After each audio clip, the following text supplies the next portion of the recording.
ఆయన ఎప్పుడు వస్తాడో తెలియదు కనుక సిద్ధపాటు కలిగి ప్రయాణానికి సిద్ధంగా ఉన్నాం. Way to heaven.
మొదటి ఆకాశము, రెండవ ఆకాశము మనం ధ్యానం చేసాం.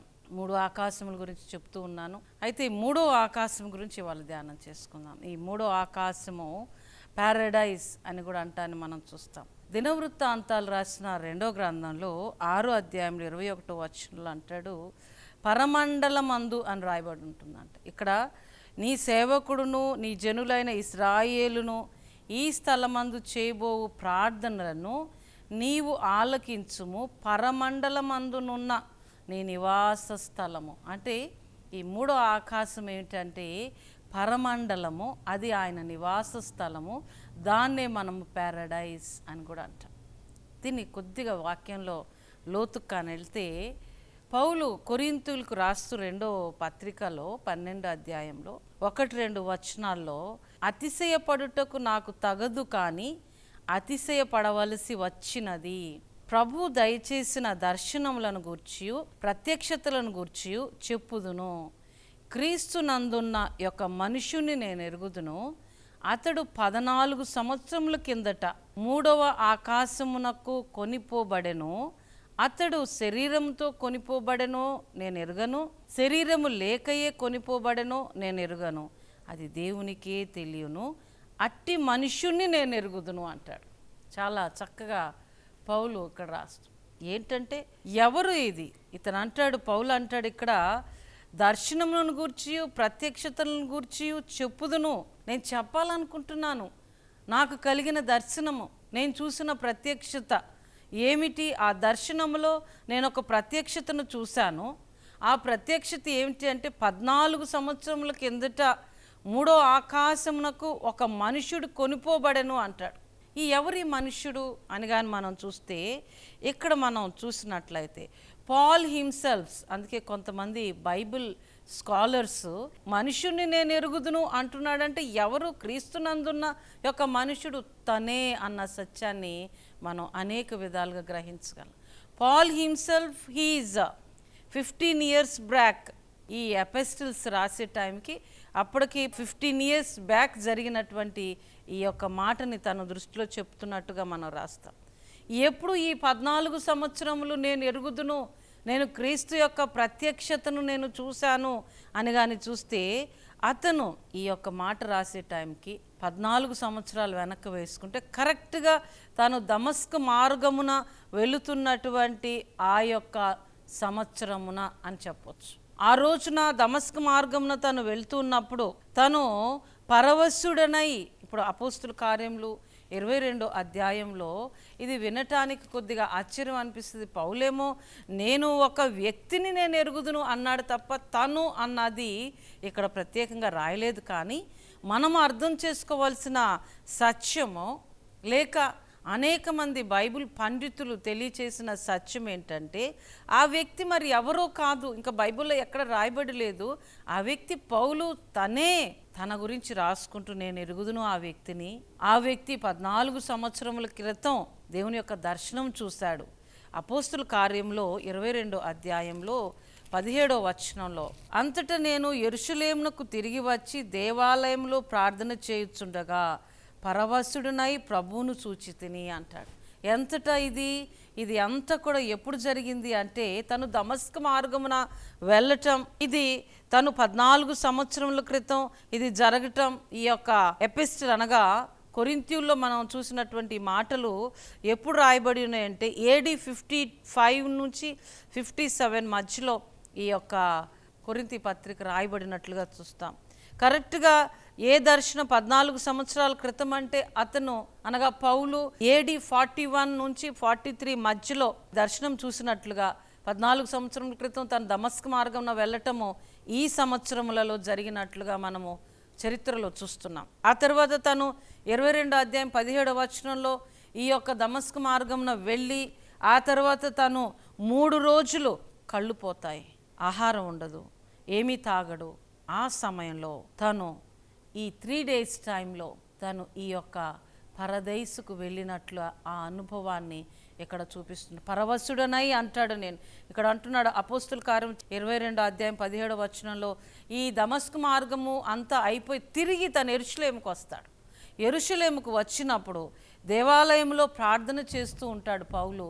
ఆ టైంలో పరవశుడనై ప్రభువుని చూచితిని అంటాడు. అంటే నేను ఒక వ్యక్తి నాకు తెలుసు, అతడు 14 సంవత్సరంలో 3 ఆకాశమునకు కొనుపోబడను అని అంటే అర్థం ఏంటంటే పరవశుడై ప్రభువు చూచినటువంటి ఆ సందర్భమే ఈ సందర్భం అని చూస్తాం. అంటే పౌలు 3వ ఆకాశానికి ఎత్తబడి పరదైసు అనేటువంటి ఆ ప్రాంతాన్ని చూసి వచ్చినట్లుగా తన మాటల్లో ఇక్కడ మనం చూస్తాం. పరవశుడై పరదైసుకు వెళ్ళినట్టు.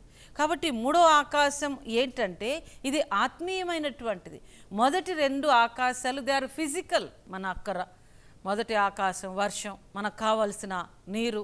తర్వాత రెండో ఆకాశం మనకు కావలసిన వెలుతురు, సూర్యుడు, చంద్రుడు, నక్షత్రం, మనకు కావలసిన సమస్తం అక్కడి నుంచి వచ్చింది. మూడో ఆకాశం, those 2 are physical, but the third heaven is spiritual. ఇది ఆత్మీయమైనటువంటి ఆకాశం కింద చూస్తాం. దీన్ని పరదైసుగా చూస్తాం. ఇది పరదైసు అనేటువంటి పదము గ్రీక్ వర్డ్ నుంచి పర్షియన్ టర్మ్ అనమాట. అది పర్షియన్ వర్డ్. అది గ్రీకులో దాన్ని పారడైసోస్ అంటారు దీన్ని. ఇది పర్షియన్లో నుంచి వచ్చినటువంటి టర్మ్. దీన్ని వుడెన్ పార్క్ అనేటువంటి అర్థం. పారడైజ్ అంటే ఒక వుడెన్ పార్క్ అని అర్థం. ఇది పరదేశు అనేటువంటిది ఏంటంటే ఆశీర్వాదాలకు నిలయమైనటువంటి ప్రదేశంగా చూస్తాం. పరదేశు అన్న పరలోకం అన్నా కూడా ఒకటే. పరదైసులోని జీవవృక్ష ఫలం, ఈ పరదైసులో ఏముంటుందో తెలుసా? జీవవృక్ష ఫలం ఉంటుంది. మనం వాక్యాల్లో చూస్తాం. 2వ అధ్యాయం ప్రకటనలో 7వ వచనంలో అంటాడు, చెవిగలవాడు ఆత్మ చెప్పుచున్న మాట వినుగాక, జయించు వానికి దేవుని పరదైసులో ఉన్న జీవవృక్ష ఫలము భుజింపనిత్తును. అంటే పరదైసులో ఏముంటుంది అంటే జీవవృక్ష ఫలము ఉంటుంది. ఎ ట్రీ ఆఫ్ లైఫ్ ఉంటుంది. ఆశీర్వాదం ఉండేటువంటి ప్రదేశము. యేసుక్రీస్తు ప్రభువారు శిలువ మీద ఉన్నప్పుడు మరి ప్రక్కనున్న దొంగ మరి ఆయనని, ఒక దొంగేమో నీవు దేవుడు అయితే నీవు కాపాడుకో, మమ్మల్ని కాపాడు అన్నప్పుడు ఇంకో దొంగ అయితే, అయ్యా మేము తప్పు చేసాం, పాపులో మాకు ఈ శిక్ష కరెక్టే కానీ నీకు తగినది కాదు అని పశ్చాత్తాపడి ఈ రాజ్యంలో నన్ను జ్ఞాపకం చేసుకోమన్నప్పుడు యేసుక్రీస్తు 7 మాటల్లో ఒక మాట ఏంటో తెలుసా? నేడు నీవు నాతో కూడా పరదైసులో ఉంటావు. అంటే క్రీస్తు ఉండేటువంటి స్థలముగా మనం చూస్తాం. పరదైసు అనగా పరలోకం, పరమండలం, ఆశీర్వాదం ఉండేటువంటి దేవుని సింహాసనం ఉండేటువంటి 3వ ఆకాశముగా మనం చూస్తాము. కొరింథీయులకు రాసిన మొదటి పత్రికలో 2వ అధ్యాయంలో 9వ వచనంలో, ఇందును గూర్చి దేవుడు తన్ను ప్రేమించు వారికి ఏది సిద్ధపరిచి ఉంచినా కంటికి కనబడవు, చెవి వినబడవు, మనుషుని హృదయం గోచరం కాలేదని వ్రాయబడు. మనకైతే దేవుడు వాటిని తన ఆత్మ వల్ల బయలుపరిచి ఉన్నాడు. ఆ ఆత్మ అన్ని మర్మములను మనకు తెలియచేసి ఉన్నాడు. దేవుని మర్మములను తను ప్రేమించు వారికి ఏది సిద్ధపరిచెను అంటే it is a place prepared by God. That is place none other than the paradise, that is the third heaven అనేది మనం చూస్తాం. ఇక్కడే ఇదే పరదైసులో 3వ ఆకాశంలో అబ్రహాము రొమ్మున కూర్చొని ఉన్నటువంటి లాజర్ని చూస్తాం. అది పరదైసులోనే చూస్తాం. కాబట్టి ఈ పరదైస్ అనేది ఒకప్పుడు ఈవెన్ గార్డెన్ ఆఫ్ ఈడెన్ కూడా పరదైసుగా అభివర్ణించడాన్ని మనం చూస్తాం. దేవుని యొక్క మొదటి వనము, ఏదేను వనమును కూడా పారడైజ్గా ఇహలోకపరంగా అలా కూడా మాట్లాడటాన్ని చూస్తాం. కానీ ఇక్కడ 3వ ఆకాశం అనగా పరదైసు. It is a high place, holy place, holy of the holiest places where there is no sin. పరదైసులో పాపం ఉండదు, పరదైసులో పరిశుద్ధత ఉంటుంది, పరదైసులో పవిత్రత ఉంటుంది. ఈ యొక్క juice word for paradise is Pardes. ఇప్పుడు మనం పరదైసు అని తెలుగులో మాట్లాడుకుంటున్న ఈ మాట యూదా వర్డ్ అనమాట. జూయిష్ లాంగ్వేజ్లో కూడా దాన్ని పరదేశ్ అంటారు. మన ఇంగ్లీష్లో పారడైజ్ అంటారు. పర్షియన్ వర్డ్ ఇందాక చెప్పాను పార్క్ అనేటువంటి అర్థాన్ని ఇస్తుంది. ప్రకటన గ్రంథంలో యోహాన్ రాస్తూ 21వ అధ్యాయంలో 1-4 వచనంలో అంటాడు, అంతటా నేను క్రొత్త ఆకాశమును క్రొత్త భూమిని చూచితిని, మొదటి ఆకాశము మొదటి భూమి గతించిపోయాను. అంటే మొదటి ఆకాశం ఏంటని చెప్పుకున్నాం మనము, ఈ వర్షాన్ని కురిపించే తూములు గతించిపోతుంది, సముద్రం ఉండదు, నూతనమైన యెరూషలేమును పరిశుద్ధ పట్టణమైన తన భర్త కొరకు అలంకరింపబడి పెళ్లి కుమార్తె వలె సిద్ధపడి పరలోకమందున్న దేవుని యొద్ద నుండి దిగి వచ్చుట నేను చూచితిని అంటాను. ఇక్కడ యోహాన్ చూస్తున్నాడు పరలోకము దిగి రావటం కిందకి, అంటే దేవుని నివాసము. అంటే పరదేశు ఒక రోజున ఎక్కడ ఉంటుందో తెలుసా? ఇక్కడే ఉంటుంది, మనుషులతో కూడా ఉంటుంది, ఆయన వారితో కాపురం ఉంటాడు అని చెప్పి మనం చూస్తాం. నూతన యెరూషలేముగా మనం దీన్ని వర్ణించడం చూస్తాం. ఈ యొక్క పరదైసులో ఎప్పుడు కూడా స్తుతిగానాలు, పరిశుద్ధ స్థలంలో ఎప్పుడు దేవదూతలు పరిశుద్ధుడు పరిశుద్ధుడు పరిశుద్ధుడు అంటూ స్తుతిగానాలు చేస్తూ దేవుని స్తుతిస్తూ మహిమపరుస్తూ అక్కడ ఉంటుంది అనమాట. ఇదే పరదైసులో mercy seat, that is a place where God sits. ఆయన కూర్చొని ఉండేటువంటి మహిమ సింహాసనం అది. పరదైసులో ఆయన మహిమ సింహాసనం ఉంటుంది. అందులో ఆయన కూర్చొని ఆయన దేవదూతల చేత ఎప్పుడు కూడా స్తుతి గానాలతో కొనయాడబడుతూ ఉంటాడు. కాబట్టి ఈ 3 ఆకాశాలు మనం ధ్యానం చేసుకుంటున్నప్పుడు let me bring out the difference between these 3 heavens. The first heaven is the heaven that opens the windows and gives us the rain. మనకు వర్షాన్ని ఇచ్చేటువంటి మొదటి ఆకాశం. రెండో ఆకాశం కానీ చూస్తే సూర్యచంద్ర నక్షత్రాలు, సమస్తమైనటువంటి కాంతి, గ్రహాలు ఇవన్నీ కూడా ఉండేటువంటి ఆకాశముగా మనం రెండో ఆకాశాన్ని చూస్తూ ఉంటున్నాం. మూడో ఆకాశము పరిశుద్ధమైనది, పవిత్రమైనది, మరి ఎంతో కొనియాడదగినటువంటి ఆ మూడో ఆకాశాన్ని మనం చూస్తాం. ప్రియమైన దేవుని బిడ్డలారా, ఈ ఆకాశము మనకు కావాలి. ఈ మొదటి ఆకాశం గతించిపోతుంది, రెండో ఆకాశము కూడా గతించిపోతుంది, మూడో ఆకాశము భూమి మీదకి వస్తుంది, ఆయన నివాసము ఈ భూలోకానికి వస్తుంది, మనము ఆయనతో కలిసి ఉండేటువంటి సమయం వస్తుంది. ఈ ఆకాశానికి మనము వారసులము కావాలి. ఈ పరిశుద్ధమైనటువంటి పవిత్రమైన ఆయన నివాస స్థలములో ఆయన బిడ్డలుగా మనం చేర్చబడి అక్కడ ఉండాలి. దానికి మీరును నేనును సిద్ధపడి ఉండాలి.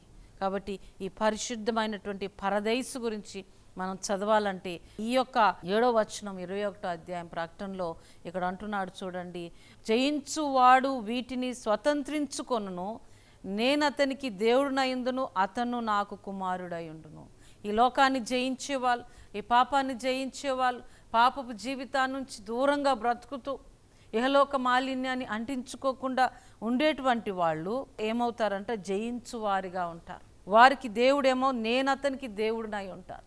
ఎవరికి దేవుడై ఉంటాడంటే దేవుడు ఎవరైతే ఈ లోకాన్ని జయిస్తారో, పాపాన్ని జయిస్తారో, వీటన్నిటిని జయించుకొని పవిత్రమైన పరిశుద్ధమైన జీవితం జీవిస్తారు. ఈ లోకం మనది కాదు, ఇది లయమైపోతుంది, పంచభూతాల మొత్తం అన్నీ కూడా లయమైపోతాయి. ఇవేవి కూడా మనం ఉండం. ఈ ఆకాశాన్ని భూమిని మనం ఎంత ప్రేమించినా వాటి దగ్గరికి మనం వెళ్ళం. ఈ భూమిలో మనం ఉండం. మనకంటూ ఒక ఆకాశం ఉంది. ఆ ఆకాశానికి మనం, దట్ ఈస్ హిస్ కింగ్డమ్, అదే ఆయన రాజ్యం.